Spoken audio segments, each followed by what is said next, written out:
Sanchar Saathi app పై విపక్షాలు ఆందోళన వ్యక్తం చేస్తున్న వేళ కేంద్ర మంత్రి జ్యోతిరాదిత్య సింధియా క్లారిటీ ఇచ్చారు. సంచార సాథీ యాప్ పై ప్రతిపక్షాలు అనవసరంగా రాద్ధాంతం చేస్తున్నాయని మండిపడ్డారు. ఫోన్లలో సంచార్ సాథీ యాప్ తప్పనిసరిగా ఇన్స్టాల్ చేసుకోవాల్సిన అవసరం లేదన్నారు. సైబర్ మోసాలను నివారించేందుకు మాత్రమే సంచార్ సాథీ యాప్ అవసరం ఉంటుందని చెప్పారు. ఎవరైతే యాప్ వద్దనుకుంటున్నారో వాళ్ళు యాప్ ను అన్ఇన్స్టాల్ చేసుకోవచ్చని సూచించారు. యాక్టివేట్ డీయాక్టివేట్ చేయడం వినియోగదారుల ఇష్టమన్నారు జ్యోతిరాదిత్య సింధియా. और विपक्ष मुद्दा ढूंढना चाहता है तो विपक्ष की मदद हम नहीं कर सकते। हमारी जिम्मेदारी है उपभोक्ताओं की मदद करने की, हमारी जिम्मेदारी है उपभोक्ताओं की सुरक्षा देखने के लिए। क्या है संचार साथी? संचार साथी एक ऐप है और एक पोर्टल है जिसके आधार पर हर एक उपभोक्ता अपनी सुरक्षा अपने हाथों से कर पाता है। ये जन भागीदारी का एक कदम है। इसमें लोगों को ऑब्जेक्शन नहीं, लोगों को स्वागत करना चाहिए। इसके आधार पर जब आप मोबाइल फोन खरीदते हो उसके आधार पर IMEI नंबर फेक है कि जेन्युइन है, उसका रिकग्निशन आप संचार साथी ऐप के आधार पर कर सकते हो। आज तक संचार साथी पोर्टल के 20 करोड़ डाउनलोड हुए, ऐप के 1.5 करोड़ से ज्यादा डाउनलोड हुए। और ये सफल क्यों है? ये सफल इसलिए है क्योंकि देश का हर नागरिक इस अभियान का साथी बनना चाहता है कि वो स्वयं जन भागीदारी के आधार पर अपनी सुरक्षा नियमित रूप से कर पाए। एक मिनट। आज तक करीब 2.25 crore mobile connections, fraudulent mobile connections इस जन भागीदारी के आधार पे ही डिस्कनेक्ट हुए। करीब 20 लाख फोन जो चोरी हुए थे उनको ट्रेस किया गया है। 7.5 लाख फोन जो चोरी हुए थे उनको वापस उपभोक्ता के हाथ पे पहुंच चुका है।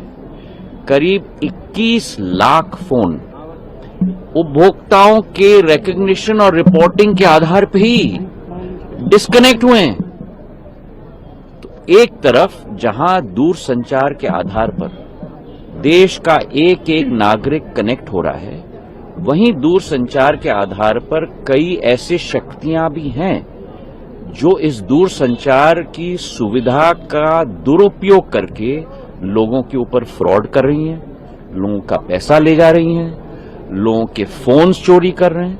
और उसकी सुरक्षा में जनता की भागीदारी हो, इसके आधार पर संचार साथी ऐप का नियम हमने बनाया है। अब एक मिनट, इसके आधार पर ना कोई स्नूपिंग है, ना कोई कॉल मॉनिटरिंग है। अगर आप चाहते हो तो इसको आप एक्टिवेट करो, अगर आप नहीं चाहते तो इसे एक्टिवेट मत करो। सुनिए ना, अगर आप इसको अपने फोन पे रखना चाहते हो तो रखो, अगर आप इसको डिलीट करना चाहते हो तो डिलीट करो। जिस तरीके से उदाहरण के तौर पे आपके फोन पे जब आप फोन खरीदते हो तो उस पे कई ऐप्स आ जाती हैं, जैसे गूगल मैप्स भी आ जाता है। अब आपको गूगल मैप इस्तेमाल नहीं करना है तो आप डिलीट कर लो। अगर आपको संचार साथी इस्तेमाल नहीं करना है तो डिलीट कर दो। इसका मतलब ये ऑप्शनल है सर। ऑब्वियसली डिलीट कर सकते हो आप, कोई प्रॉब्लम नहीं है। तो बात का बतंगड़ एक मिनट, वही तो हर भ्रम को मैं तोड़ने की कोशिश कर रहा हूँ। ये कस्टमर प्रोटेक्शन की बात है और हर भ्रम को मैं तोड़ने की कोशिश कर रहा हूँ। आपको डिलीट करना है तो आप डिलीट कर दोगे, आप कोई मैंडेटरी नहीं है। आप अगर रजिस्टर नहीं करना चाहते हो, मतलब कि उदाहरण के तौर पे इस ऐप का उपयोग नहीं करना चाहते हो तो रजिस्टर।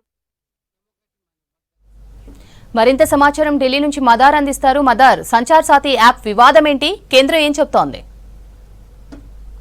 ఒక స్పష్టతనైతే ఇచ్చింది శ్రవంతి. జ్యోతిరాదిత్య సింధియా కేంద్ర మంత్రి ఈ అంశం పైన ఏవైతే అపోహలు ఉన్నాయో, ఏవైతే ప్రచారంలో ఉన్నాయో వాటిపైన స్పష్టతనిచ్చేటువంటి ప్రయత్నం చేశారు. దానిలో భాగంగా కీలకంగా సంచార్ సాథీ యాప్ అనేది తమ ఫోన్లలో ఉంచుకోవడం లేదు, డిలీట్ చేయడం అనేది పూర్తిగా యూజర్ల ఇష్టానికే వదిలేస్తున్నాము, వాటిని మ్యాండేటరీగా ఏం చేయట్లేదు. అలాగే ఈ యాప్ ద్వారా ఎవరి కాల్స్ ని కూడా మానిటరింగ్ చేయడం కానీ లేకపోతే షూటింగ్ చేయడం కానీ ఇట్లాంటివి కూడా జరగవు. సంచార్ సాథి యాప్ ద్వారా సైబర్ మోసాలను అరికట్టడం కోసము, అలాగే ఏవైతే ఫోన్లు కోల్పోతారో, ఏవైతే దొంగతనాలు జరుగుతున్నాయో వాటిని ఈ సంచార్ సాథి యాప్ ద్వారా చాలా వరకు రికవరీ చేశాము. రికవరీ చేయడంతో పాటు కొన్ని ఫోన్లకు సంబంధించి డియాక్టివేట్ చేయగలిగాము. అలాగే IMEI నెంబర్లతోటి ఆ IMEI నెంబర్లు ఒరిజినలా లేకపోతే డూప్లికేటా, ఫేక్ ఫోన్లు ఉన్నాయా, ఇట్లాంటి సమాచారం అంతా కూడా ఈ సంచార్ సాథి యాప్ ద్వారా తెలుసుకునేటువంటి వెసులుబాటు ఉంటుంది. అది పూర్తిగా కొత్త ఫోన్లకు సంబంధించి ఇటీవల ఒక నిర్ణయం తీసుకున్నారు. కొత్త ఫోన్లు ఎవరైతే తీసుకుంటారో ప్రతి మ్యానుఫ్యాక్చరర్ కి కూడా కేంద్ర ప్రభుత్వం ఒక సూచన చేసింది. ప్రతి ఫోన్ లో కూడా సంచార్ సాథి యాప్ తప్పనిసరిగా దాన్ని ఉంచాలి, తప్పనిసరిగా ఆ ఫోన్ లో ఇన్స్టాల్ అయ్యి ఆ ఫోన్ ని అమ్మాలి అనేటువంటి కొత్త గైడ్ లైన్స్ తీసుకొచ్చింది. దాంతో ఒక రకమైనటువంటి ప్రచారం జరిగింది. సంచార్ సాథి యాప్ ద్వారా ఒక వ్యక్తి యొక్క గోప్యతకు ప్రమాదం వాటిల్లేటువంటి అవకాశం ఉంటుంది. వాటన్నిటికి సంబంధించి ఏవైతే మొబైల్స్ లో కన్వర్జేషన్ జరుగుతాయో వాటన్నింటిపైన కూడా నిఘా ఉండేటువంటి అవకాశం ఉంటుంది. వాటిని ఆ నిర్ణయాన్ని వెంటనే వెనక్కి తీసుకోవాలంటూ కూడా విపక్షాలు ఆందోళన చేశాయి. ఈ రోజు ఉదయం కూడా రాజ్యసభ ఎంపీ రేణుకా చౌదరి కూడా దీనిపైన అడ్జస్ట్మెంట్ మోషన్ ఇచ్చింది.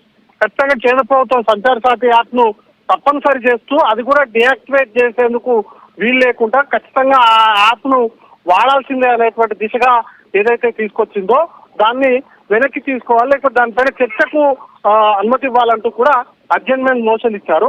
అయితే ఈ విపక్షాల నుంచి అలాగే ప్రజల నుంచి కూడా ఈ అంశాలకు సంబంధించి పెద్ద ఎత్తున నిరసన అనేది కూడా వ్యక్తమైనటువంటి నేపథ్యంలో కేంద్ర మంత్రి దీనిపైన స్వయంగా ప్రశంసించారు. అయితే పార్లమెంట్ లోపల ఇవ్వాల్సినటువంటి సమాధానం కాస్త ఆయన బయట చెప్పారు. ఏవైతే బయట ప్రచారంలో ఉన్నాయో ఆ అంశాలన్నింటినీ అడ్రస్ చేస్తూ ఈ యాప్ కు సంబంధించి తప్పనిసరిగా ఆ ఫోన్ లో ఇన్స్టాల్ అయి వస్తుంది, కానీ దాన్ని అన్ఇన్స్టాల్ చేసేటువంటి వెసులుబాటు పూర్తిగా యూజర్ యొక్క ఇంట్రెస్ట్ కు వదిలేస్తున్నామనేటువంటి మాట చెప్పడంతో పాటు ఆ యాప్ ని యాక్టివేట్ చేయాలా లేదా అనేది కూడా యూజర్ యొక్క ఇష్టానికి వదిలేస్తున్నాం. కాకపోతే సంచార్ సాథి యాప్ ద్వారా ఈ పోయినటువంటి దొంగతనం చేయబడ్డటువంటి ఫోన్లను రికవరీ చేసేందుకు కానీ లేకపోతే వాటిని ట్రేస్ చేసేందుకు కానీ వీటన్నింటికి ఈ యాప్ అనేది కూడా ఉపయోగపడుతుంది. దాంతో పాటు సైబర్ మోసాలను అడ్డుకునేటువంటి వెసులుబాటు వస్తుంది. కాబట్టి ఈ యాప్ ను తాము లాంచ్ చేశాము. ఇప్పటికే వెబ్సైట్ లో సుమారు 20 కోట్ల మందికి పైగా దీంట్లో రిజిస్టర్ అయ్యారనేటువంటి అంశాన్ని చెప్తూనే సుమారు 2.5 కోట్ల మంది ప్రజలు తమ ఫోన్లలో ఈ యాప్ ను వాడుతున్నారనేటువంటి అంశాన్ని చెప్పారు. సో కొంత డేటాను కూడా ఆయన చెప్తూ వచ్చారు. ఫోన్లకు సంబంధించి రికవరీ అయినటువంటి ఫోన్లకు సంబంధించి కావచ్చు, లేకపోతే డియాక్టివేట్ చేసినటువంటి ఫోన్లకు సంబంధించినటువంటి అన్ని అంశాలను చెప్తూనే యాప్ కు సంబంధించి వాడడం వాడకపోవడం అనేది పూర్తిగా వినియోగదారుని ఇష్టము. కాబట్టి తాము ఎవరిని కూడా బలవంతం చేయట్లేదు. అలాగే ఎవరి కాల్స్ సంబంధించి కావచ్చు, లేకపోతే ఎవరి ఫోన్లు కూడా షూటింగ్ చేసేటువంటి అంశాలు దాంట్లో లేవు. కేవలం IMEI నెంబర్లను చెక్ చేసుకోవడం కావచ్చు, లేకపోతే పోయినటువంటి ఫోన్లకు సంబంధించి రిపోర్ట్ చేసేందుకు మాత్రమే ఈ సంచార్ సాథి యాప్ అనేది ఉపయోగపడుతుంది. ఇప్పటికే దాన్ని చాలా మంది వెబ్సైట్ లో వాడుతున్నారు, దాంతో పాటు కొంతమంది ఫోన్లలో వాడుతున్నారు. దాన్ని ఇప్పుడు మేము మ్యాండేటరీ చేశాము. దానికి సంబంధించి ఇప్పటికే కొత్త ఫోన్లు తీసుకుంటే దాంట్లో చాలా యాప్స్ అనేది కూడా ప్రీ ఇన్స్టాల్డ్ గా వస్తున్నాయి. గూగుల్ మ్యాప్స్ కావచ్చు, లేకపోతే గూగుల్ సంబంధించినటువంటి చాలా యాప్స్ కూడా ఇప్పటికే అన్ని ఫోన్లలో కూడా ఇన్స్టాల్ అయ్యి వస్తున్నాయి. దాంట్లో భాగంగానే ఈ యాప్ అనేది కూడా సంచార్ సాథి అనేటువంటి యాప్ కూడా ప్రీ ఇన్స్టాల్డ్ గా వస్తుంది తప్ప దాన్ని వాడకపోవడం పూర్తిగా యూజర్ యొక్క ఇష్టానికే వదిలేస్తున్నాం అనేటువంటి అంశం పైన అయితే ఈరోజు ఒక స్పష్టత వచ్చింది. అయితే ఏవైతే భయాందోళనలు ఉన్నాయో వాటన్నింటినీ కూడా క్లియర్ చేసేటువంటి దిశగా స్టేట్మెంట్ అయితే ఉంది. అయితే పార్లమెంట్ లో అఫీషియల్ గా చెప్పుకుంటే బాగుండేది అనేటువంటి అభిప్రాయం కూడా వ్యక్తం అవుతుంది. అయినప్పటికీ కూడా కేంద్ర మంత్రి దీనిపైన స్పష్టతనైతే ఇచ్చారు. ముఖ్యమంత్రి